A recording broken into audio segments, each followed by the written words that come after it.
All right, today we're going to talk about whether or not we should believe a statistical study. All right, so think about this. How many times have you watched TV, opened a newspaper, or just been in a conversation with someone and they quote some sort of statistic, and the reason why they quote it to you is they want you to think something or do something different than what you're currently doing. And so the question we're going to attempt to look at today is whether or not we should listen. And the answer is not very clear-cut. It's not very yes or no. There's a couple of guidelines or expectations that one should think about as they're going through and listening to the information being presented. So that's what we're going to look today, is go through these guidelines. And again, these are guidelines. These are not guarantees or rules that we have to live by, but just suggestions to help make the information make a little more sense. All right, so for our first guideline is we want to get a big picture of the study. Guideline number one is to get a big picture view of the study. So look at the big picture. Okay, and what does that mean? Well, we want to think about what's the goal. So a couple of little mini points to make here. What is the goal of the study? What is it they're trying to address? Second, what about population? Who was the study about? What specifically were they, was the population clearly defined or appropriately defined? Were they trying to ask a question and maybe the method they got the data maybe necessarily wasn't the best? What type of study was used? So meaning, how did they go about and gather their data? And maybe we don't even have the information about that. Maybe that's just a question that we just need to consider ourselves. Guideline number two is consider the source.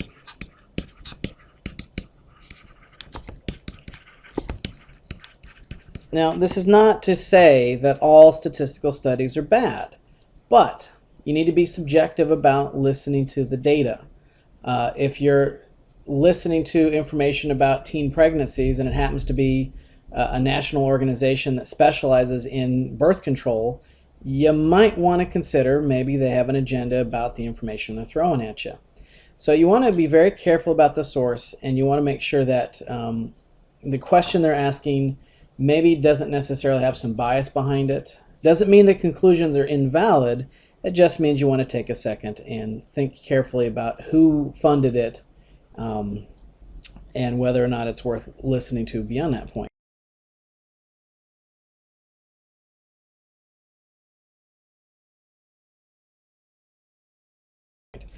Speaking of which, the third guideline is look for bias in the sample.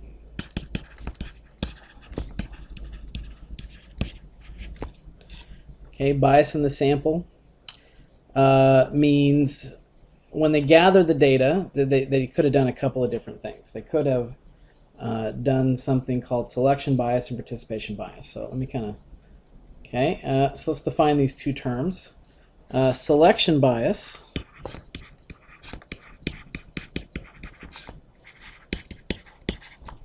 occurs whenever researchers select their sample in a way that tends to make it unrepresentative of the population. So I get to pick who I interview. I get to pick what subjects I test my new drug on. I get to choose who I select. Tends to be, if I get to pick it, I tend to pick people who are going to make my data look favorable towards some sort of direction. The other type of bias that can occur is something called participation bias.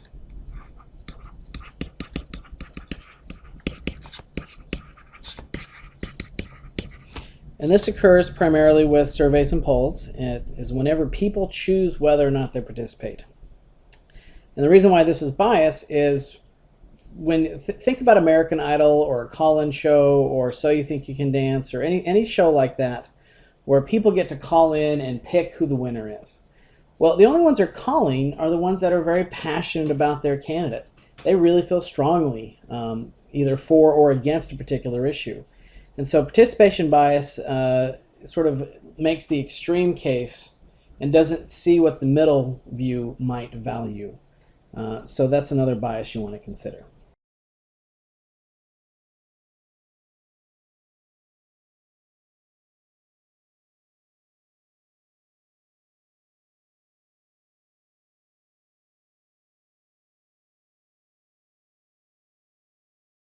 All right, guideline 4. We want to look for problems in defining or measuring the variables of interest. So let me write that out, and then we'll talk about what I mean by defining or measuring variables of interest.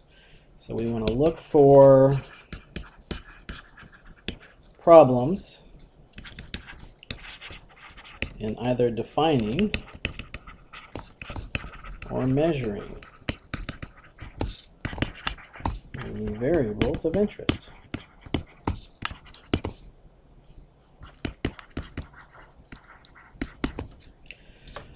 Okay, so let's talk some terms about this, starting with the word variable.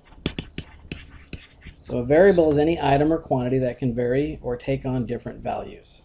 So it's something that can change when we measure data. The variable of interest, get that out.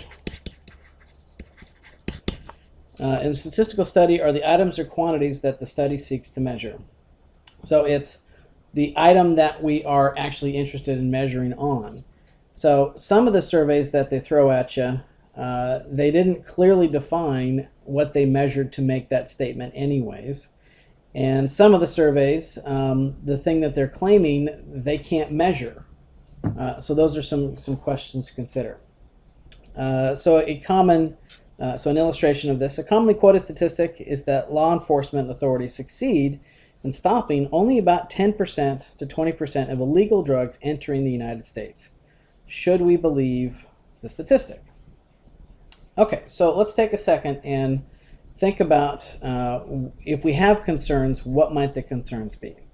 So there are essentially two variables that we're looking at in this study. There's the quantity of illegal drugs intercepted and the quantity of illegal drugs not intercepted. So the stuff we catch and the stuff we don't catch.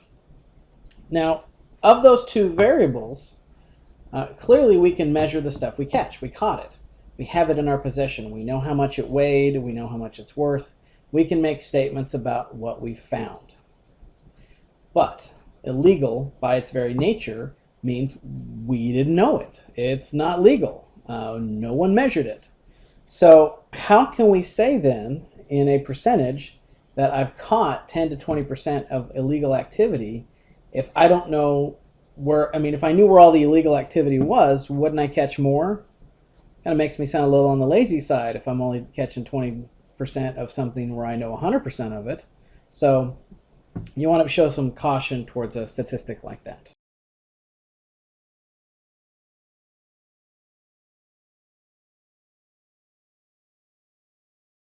Okay, guideline number 5 is you want to be aware of confounding variables. So let me write this out.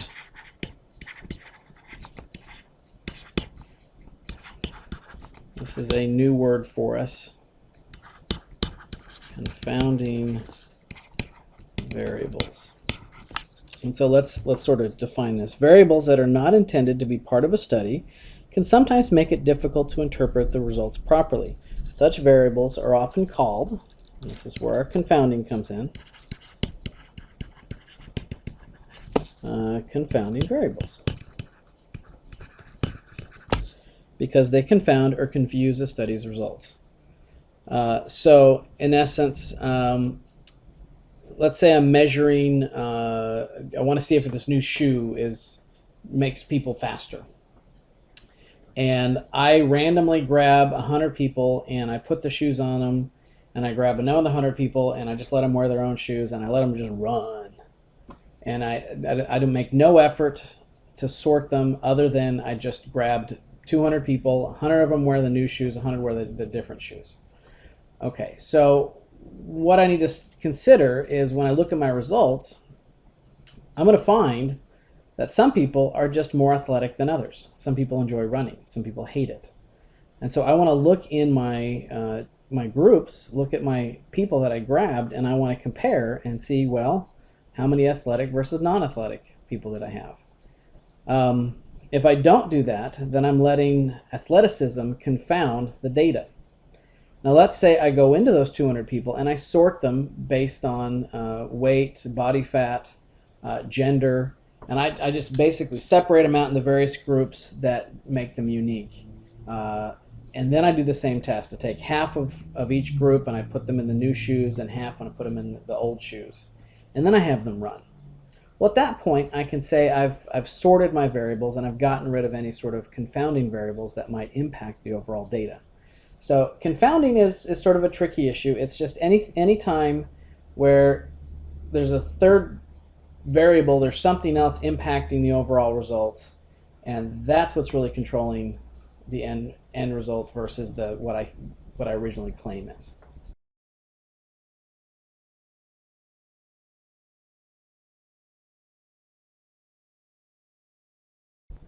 Okay, guideline number 6 is we want to consider the setting and wording in studies.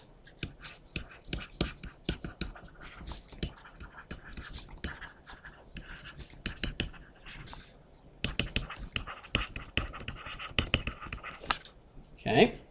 Turns out even when a study is done correctly with the proper sampling techniques, we've randomly sorted people, we've took time and effort to make sure there's no bias, we can still mess it up based on how we phrase the question or based on where we go to gather the data. So looking at the setting and wording of the survey itself gives us a little more insight as to what the intent behind the question was. So even when a survey is conducted with proper sampling, clearly defined terms, and questions, it's important to watch out for problems in the setting or wording that might produce inaccurate or dishonest results. So the example or an illustration of this is the Republican National Committee commissioned a poll to find out whether Americans supported proposed tax cuts. Asked, do you favor a tax cut? A large majority answered yes. Should we conclude the Americans supported the proposal? Okay, so at first glance, what do we think? Do you think that the answer has some value on it? Or do we think maybe we should doubt the data that this type of question would produce? Well, let's first look at the setting. Where were they when they, or who did they ask this of? This is the Republican National Committee commissioned a poll of Americans.